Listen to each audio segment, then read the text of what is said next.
Are you tired of attendees showing up to canceled meetings because you forgot to notify them? Learn how to cancel a meeting and send a cancellation email in under 30 seconds. In this tutorial, I'll show you exactly how to cancel a meeting in Google Calendar and send a professional cancellation message. Let's dive in.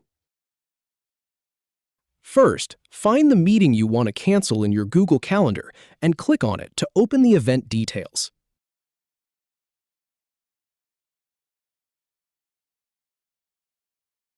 Then, look for the trash icon, that's the delete button, and click it to start the cancellation process.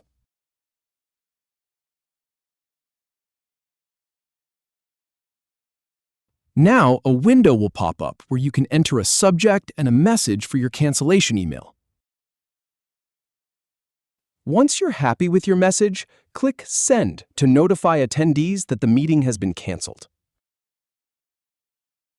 If you have any feedback or if any info is inaccurate, please leave a comment below.